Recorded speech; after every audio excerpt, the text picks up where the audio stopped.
For 3 decades before my election, drug overdose deaths increased every single year.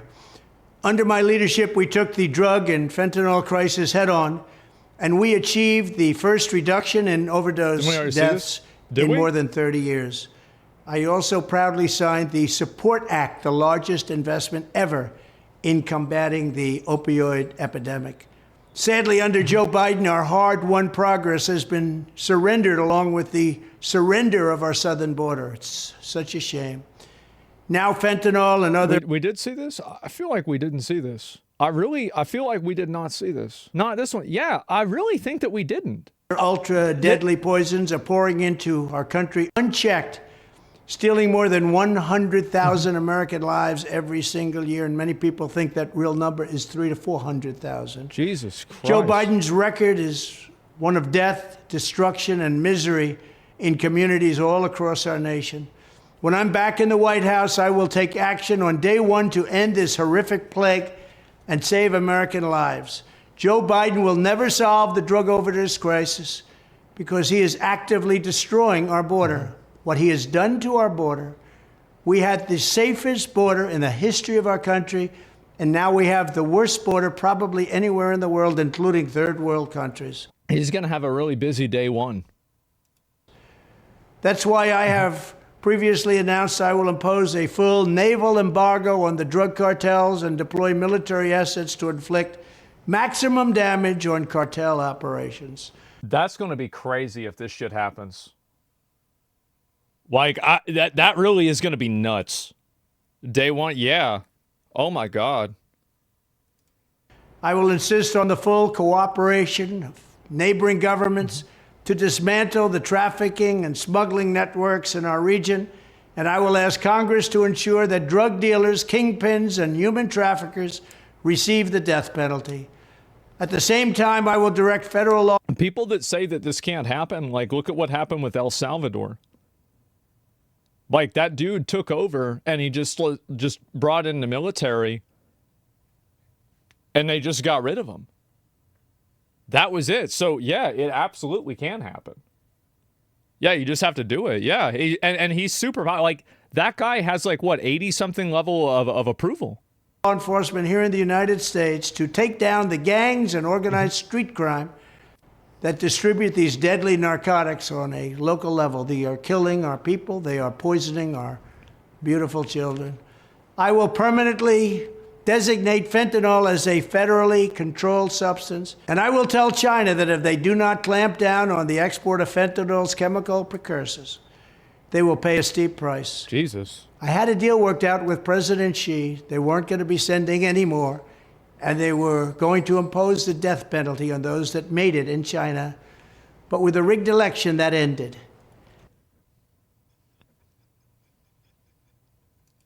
Attacking the supply of these deadly drugs will be just the beginning.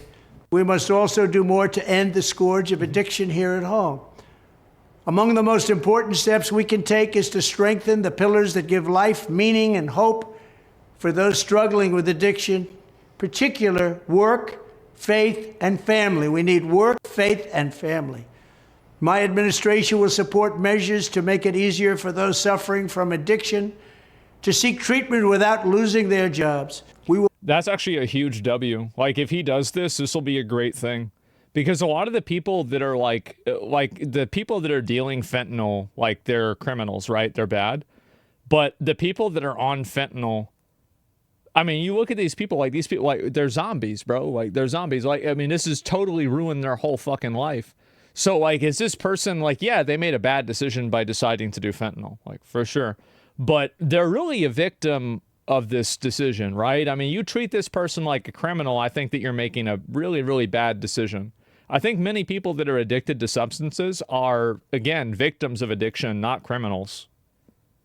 We'll forge new public-private partnerships for companies willing to provide job opportunities and skills training for former addicts. That's insane. We will expand federal support for faith-based counseling, treatment, and recovery programs, recognizing that we are going to need God's help to steer our country out of this crisis.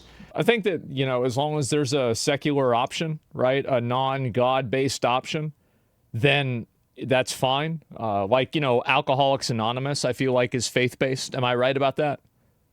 Like, just, you know, I don't want to go too far. Like, I feel like I'm pretty sure it is. I just want to make sure. Yeah, it is. Right. And so, you know, again, I'm not really with religion, I'm pretty ambiguous about it, but I don't think it should be like, you know, like codified, but it should be allowed. Finally, we will ensure that if a parent, child, spouse, or other relative needs to take time to care for a loved one fighting to overcome addiction, they are more easily able to take advantage of the family leave program. So important. That's insane. Like, I feel like this is the kind of shit that, like, I really hope he does this.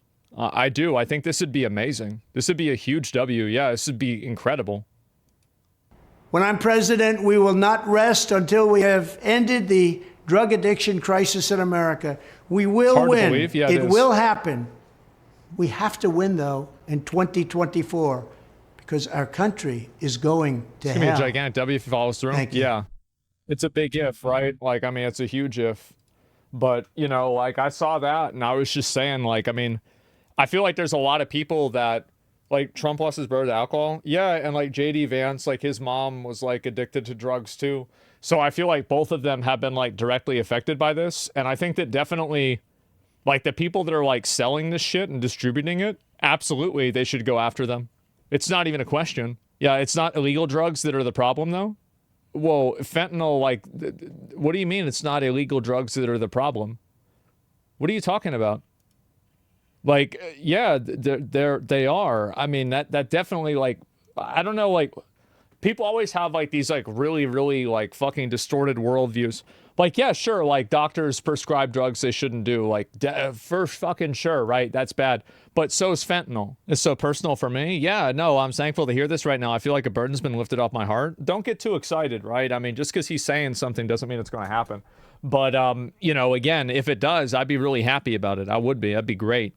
And, as an alcoholic who's been sober for 2 years now, any more addiction resources that are available, they're a good thing. Doesn't matter what administration, people are suffering out here. Yeah, no, I think that's definitely the case. Absolutely. But yeah, I do really, like, I support everything he was saying in this video. Like, I absolutely do. Aside from, like, having the faith-based stuff. At least he says something instead of ignoring it. Yeah, that's the way I see it too. Can't wait. Leftovers be like, drug addiction's good, actually? No, it's not. Legal and illegal drugs are the same more often than not, but usually a percentage of concentration. I think it's a bipartisan W. Yeah, I mean, I think that there should be better regulation on, like, federal drugs, too. I mean, absolutely, that's the case. Yeah, 100%. Let me see how I find the rest of this shit, too, because I might get into it. Biden's done nothing to about the illegal drug problem. I feel like a lot of people don't really...